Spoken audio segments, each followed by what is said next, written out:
ஹெல்தின்னு சொல்லி சாப்பிட சொன்னால் குழந்தைங்க கண்டிப்பாக சாப்பிடவே மாட்டாங்க. அதுவே இது போல் டிஃப்ரெண்ட்டாக செஞ்சு கொடுத்தா கண்டிப்பாக சாப்பிடுவாங்க.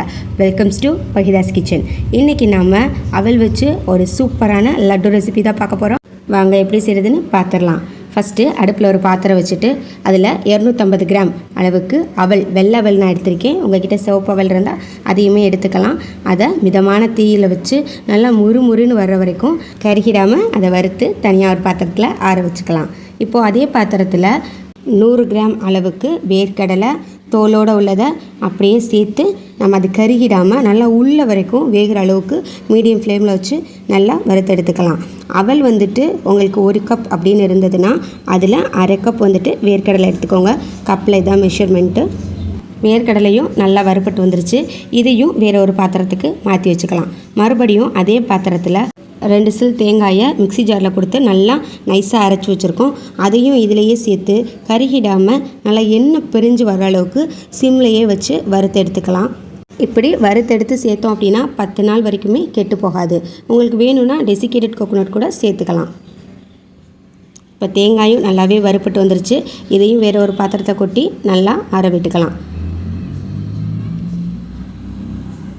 இப்போது மறுபடியும் அதே பாத்திரத்தில் 1 கப் அளவுக்கு நாட்டு சர்க்கரை, அதுக்கு 1.5 கப் அளவுக்கு தண்ணி, அதில் ஒரு 1/4 ஸ்பூன் அளவுக்கு ஏலக்காய் தூள், தேவையான அளவு உப்பையும் சேர்த்து நல்லா கொதிக்க விட்டு எடுத்துக்கலாம். இப்போது நம்ம ஏற்கனவே ஆற வச்சுருக்கக்கூடிய வேர்க்கடலை, அவல் அது எல்லாத்தையுமே ஒரு மாதிரி கொரகொரப்பான பக்குவத்துக்கு மிக்ஸி ஜாரில் தனித்தனியாக கொடுத்து அரைச்சி வச்சு எடுத்துக்கலாம். இப்போது கொதித்து வந்த அந்த நாட்டு சர்க்கரையை மண் தூசி இல்லாமல் நல்லா வடிகட்டி எடுத்து அதே பாத்திரத்தில் சேர்த்துக்கலாம். இப்போது நம்ம ஏற்கனவே அரைச்சி வச்சுருக்கக்கூடிய அவல், வேர்க்கடலை இது ரெண்டையுமே அந்த தண்ணியில் கொட்டிக்கலாம். நம்ம ஏற்கனவே வறுத்து வச்சுருக்கக்கூடிய தேங்காயும் அது கூட கொட்டி அடுப்பை சிம்மில் வச்சுக்கிட்டு கட்டிப்படாமல் அதை கொஞ்சம் கொஞ்சமாக கிளறி விட்டுக்கலாம். நாட்டு சர்க்கரை தண்ணியை நம்ம கொஞ்சம் கொஞ்சமாக ஊற்றிக்கிட்டே வந்தோம் அப்படின்னா நம்மளுக்கு அதனுடைய அளவு வந்து கரெக்டாக தெரியும். 1க்கு 1.5 அப்படிங்கிற பக்குவம் ரொம்பவே கரெக்டாக இருக்கும். நீங்கள் அப்படியே முழுசாக ஊற்றி கூட கிண்டலாம்.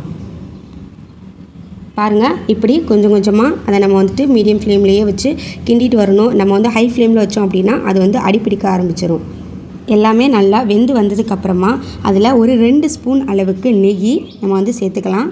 ஏன் நம்ம நெய் சேர்க்குறோம் அப்படின்னா லட்டு வந்துட்டு பிடிக்கிறதுக்கு அது கொஞ்சம் வந்து ஈஸியாக இருக்கும். லட்டு வந்து உதிர்ந்து வந்து போயிடாது. அதுக்காக தான் நம்ம வந்து நெய் வந்து சேர்க்குறோம். அது கூட அது வந்து ரொம்ப டேஸ்டியாகவும் இருக்கும். இப்போ மாவு ரெடி ஆகிடுச்சு. நம்ம இதை அப்படியே வேறு ஒரு பாத்திரத்துக்கு மாற்றி ஒரு 5 மினிட்ஸ் அதை வந்து ஃபேன் காற்றுல நல்லா ஆற விட்டுறலாம். அதுக்கப்புறமா கை பொறுக்கிற அளவு சூடு வந்ததுக்கப்புறமா லட்டுவாக பிடிச்சி வச்சு எடுத்து நம்ம குழந்தைங்களுக்கு கொடுக்கலாம். ரொம்பவே டேஸ்டியாகவும் ரொம்பவே ஹெல்த்தியாகவும் இருக்கும். கண்டிப்பாக நீங்கள் இதை உங்கள் வீட்டில் ட்ரை பண்ணி பாருங்கள். பார்த்துட்டு எப்படி இருந்தது அப்படின்னு கமெண்ட்டில் சொல்லுங்கள். எங்களோட இந்த வீடியோ பிடிச்சிருந்தது அப்படின்னா மறக்காமல் லைக் பண்ணிக்கிட்டு எங்களோட சேனலை சப்ஸ்கிரைப் பண்ண மறந்துடாதீங்க. பெல் ஐக்கானை ஆலில் போட்டுக்கிட்டீங்க அப்படின்னா என்னுடைய மற்ற அப்டேட்ஸுமே உங்களுக்கு உடனே கிடைக்கும். தேங்க்ஸ் ஃபார் வாட்சிங்.